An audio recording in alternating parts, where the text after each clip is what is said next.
This episode is produced and made possible with the help of Raycast Media.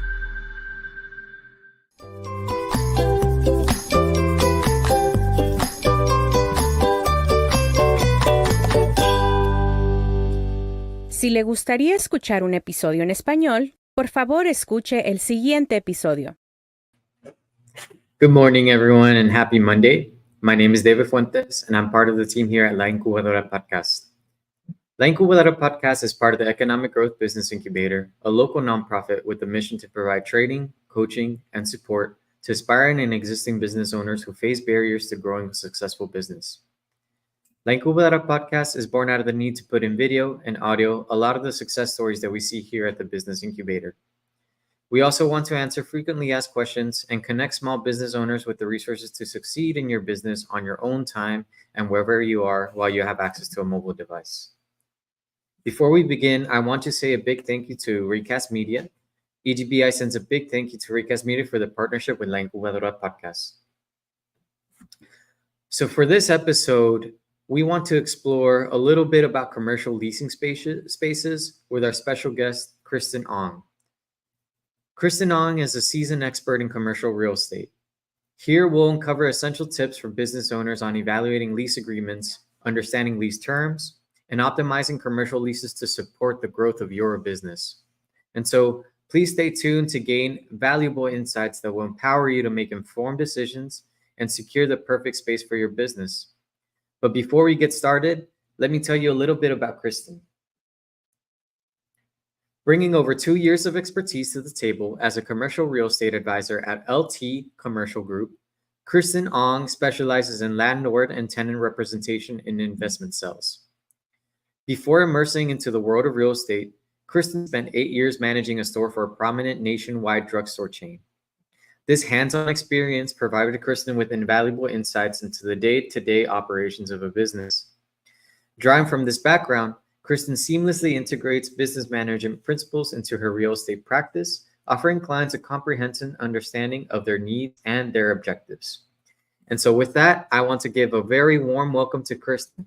So thank you very much for joining us today. Thank you for having me. Yes, and we've had LT Commercial Group in the past. So thank you all for your support and for getting this vital information out to our small business owners. The questions are going to be a little bit different, and this is a new face too also that I haven't spoken to. So I'm sure it'll be a varied insight from our last episode. Of course. Yeah. And so Christin, in case I missed anything from your biography, can you tell us a little bit about yourself and how you started working with LT Commercial Group? Yeah, as you mentioned, I previously worked for a national drugstore company. I was able to leverage my knowledge of managing a high-profile business and managing operations with them into commercial real estate. I had family who was investing in commercial real estate and also operating their own businesses at that time, which is where I was able to merge the two. And it puts me in a really great spot to help other local business owners in our community. Great. Yeah, no, and the more I've gotten to learn about y'all is, a big part of your work is tenant advocacy. Yes. Which we'll learn a little bit more about here. What factors should small business owners consider when choosing a commercial leasing space for their business? Well, first, you're going to want to consider location. You want to make sure that the place that you are looking at is right for your target customers. And also, you want to know if it's easily accessible and visible. The next thing that you're going to want to consider is the cost. So you're not only going to want to consider if the monthly budget fits into the monthly rent fits into your budget, but are there any other additional costs that you're going to be responsible for? That might look like operational costs such as taxes or insurance or maintenance, utilities, construction costs. And also you're going to want to look at how the rent will escalate over the course of your term. You also want to look at space and layout. In commercial real estate, a space can be delivered to you in a variety of conditions. So if it's delivered to you in, let's say, shell condition, it's going to require a lot more time and a lot more money to build it out so that your business can then enter and be operational. Mhm. When it comes to build out costs, you're going to want to look and see if you're going to be getting what's called tenant improvement allowance, which is basically an allowance from the landlord to help cover some of the construction costs that you're going to encounter. You also want to make sure the size and layout is adequate for your business. You're going to want to look at legal considerations. So, is the zoning going to allow your business to operate there? And finally, you want to look at the landlord. What does their reputation look like with some of the existing tenants? And how are they managing that property? Are they doing it themselves, or are they hiring a third-party property management company to do that work? Yeah, no, and I think that's very important. We've seen here at the business incubator that sometimes what happens, I've seen it in the case of restaurants where Mhm. the startup expenses are too much, and they break before they are even able to open. So I Yes. think these are some important tips when considering buying a commercial space. In terms of commercial leasing contracts, what are the key elements and which parts should we be reviewing carefully? So, with a commercial lease, everything in it is very important, but it's also so long and it can be very intimidating, especially if this is your first time getting into a contract like this. So part of what we do at LT Commercial Group is when we represent you and you sign on to a lease, we're going to provide what's called a lease abstract. And what that is going to do is simplify all of those components in the lease that you really need to pay attention to. So in that lease abstract, you're going to find information like who the parties are to the lease. That's going to be the landlord and the tenant. You're also going to find details on the location of the property. You're going to find some very important information on the lease terms and on your rent terms. So that's going to have information like when does your lease start? When does it end? How long is your initial term? And are you eligible for renewal? And are there any costs associated with that renewal? It's also going to tell you your base rental amount. If you're responsible for any additional costs, and that's going to look like operational costs, when your rent is due, how you need to pay your rent, if you can expect any kind of rent escalation through the course of your lease, and what kind of penalties you might face if you don't pay your rent on time. It's also going to have information on your security deposit. So, how much is your security deposit, and what conditions do you need to meet in order to get that deposit back at the end of your lease? Or what conditions exist if for some reason they need to withhold your deposit at the end of the lease? You're also going to find information on your construction timeline if you are looking at the build out process and if you're getting the TI allowance to help with those costs. There's going to be information on insurance. How much coverage are you going to need? And there's going to be a really good breakdown on repairs and maintenance. So those will be divided up between the landlord and the tenant, and it'll specify very clearly who is responsible for what. You're also going to find information on utilities. You're going to need to know which utilities you're responsible for. You'll find information on assignment and subletting. If for whatever reason you cannot finish your lease, are you going to be eligible to assign or sublet your space?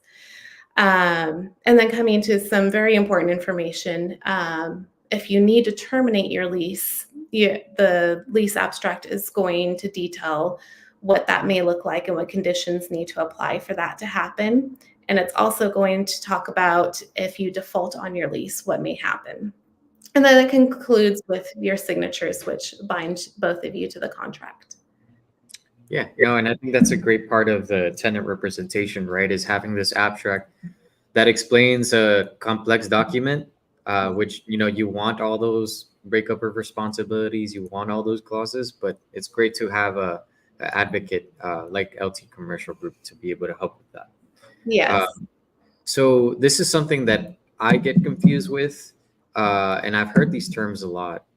What are the differences between a gross lease, a net lease, and a triple net lease? and how do they impact tenants? Sure. So a gross lease is pretty simple. With a gross lease, you have a fixed rental amount each month. Mhm. And that amount is going to cover your rental costs and also any operating expenses. So you just have one flat fee every month. Nothing is variable, it doesn't change. With a triple net lease, it's a type of net lease. So there's three types of net leases. There's a single net, a double net, and a triple net. And Mhm. what that looks like is you have a base rental amount, but then you also have net charges on top of that. So with a single net lease, you're going to have your base rental amount, and then you're also going to be responsible for property taxes. With a double net lease, you're going to pay your base rental amount, and then you're going to have property taxes and insurance. And then with a triple net lease, you're going to be responsible for your base rental amount and then property taxes, insurance, and then what's called CAM or common area maintenance fees. And what that looks like is when you have, let's say, a triple net lease, you're going to have your base rental amount. And so we can just say it's $20 per square foot per month, but then you have your net charges, which will maybe an additional $10 per square foot per month. And that is going to be variable and change per year. Okay. All right. And so when it comes to negotiating, what are some ways that tenants can negotiate favorable terms when they're signing a contract? So I think first and foremost, don't go about it alone. Definitely hire a Yeah. professional. And that, of course, looks like an agent or a broker who could be on your side to help with negotiations. It could also be a Mhm. lawyer who helps you put together a specialized contract. Mhm. You need to understand your needs and the market. But if you have a broker or agent on your side, they're going to help you understand the market. Uh, Mhm. you need to have a solid business plan, and the landlord is going to look for that business plan. Mhm. Um, and you're going to need to understand what your income and your expenses are going to look like for the first 2 to 3 years, and how are you going to finance this during the startup period, which is the hardest. Mhm. Um, and it's just very important to have a broker on your side. We have the experience and the relationships to help you negotiate the terms, such as rental rate increases, TI, rent-free periods while you're facing maybe a build out and construction, to help offset those startup costs. Okay. So I think that is somewhere where every time we can't answer something, we always say talk to a professional. And we really do mean that because you serve as advocates for the tenant, and so yeah, talk to a professional, and then also have a solid business plan, right, with financial projections. That is Yes. something also that we share, and yes, I completely agree. What responsibilities do landlords and tenants have in terms of maintenance, repairs, and improvements in the leasing space? I know we touched on this a little bit. A little bit, yeah. Yeah. So when it comes to maintenance and repairs, it's really pretty unique to each lease. Hmm. Um, they're divided up between the landlord and the tenant, but it can vary very widely. For the most part, typically a landlord is going to be responsible for structural and exterior repairs and maintenance, Hmm. while the tenant will be more responsible for interior repairs and maintenance and keeping that space in good condition. Um, Hmm.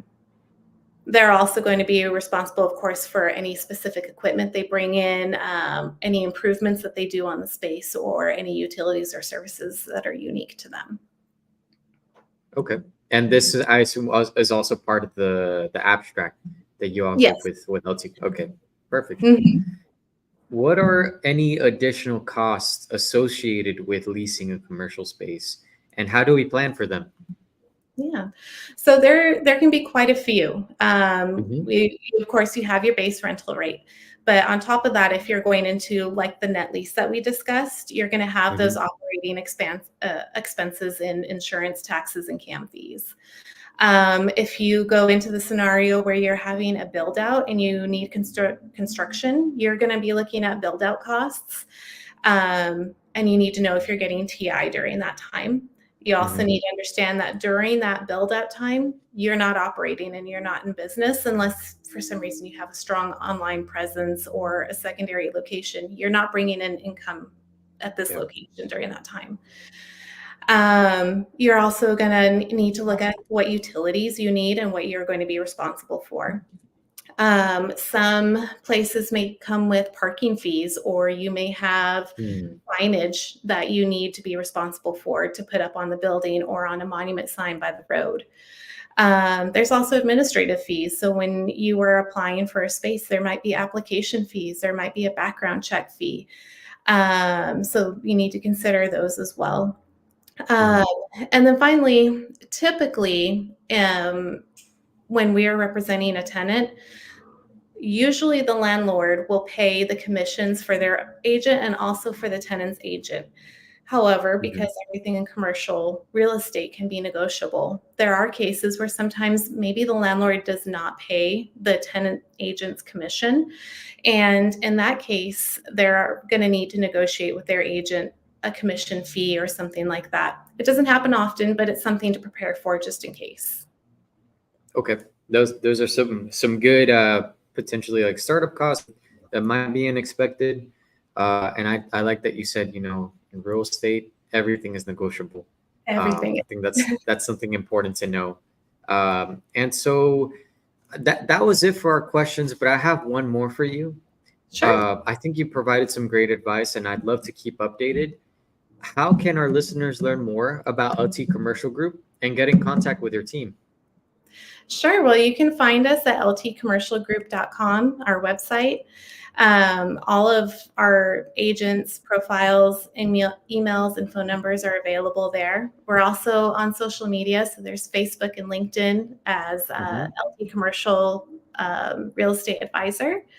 And then, of course, you guys are having a lunch and learn May 27th, and I will be presenting then as well with some more detailed information. Great, and that was what I was getting to. And sorry, I we need to make a little bit of a correction. That commercial real estate section is actually May 30th, Okay. 11:30 a.m. to 1 p.m. And so yes, LT Commercial Group will be there providing more educational tools for folks looking to lease a space or at least plan. Right, if you ever want to host or have a commercial leasing space, so that'll be a great opportunity to connect with the team, right? This is a very a relationship where you develop trust over time, right, with your real estate agent, and so it's a great opportunity to get a chance to talk one-on-one with Christin. Yes, come out and see me and get to know me. Yes, perfect. So thank you very much, Christin. That's it for today's episode. It's been a complete pleasure chatting with you and also learning and educating myself a little bit. Thank you for having me. Yeah. If you know someone who could benefit from listening to this episode, please share the link with them. And remember that La Incubadora podcast is part of the Economic Growth Business Incubator, a business incubator in Central Texas that offers training, coaching, and support to small business owners with barriers to achieving success.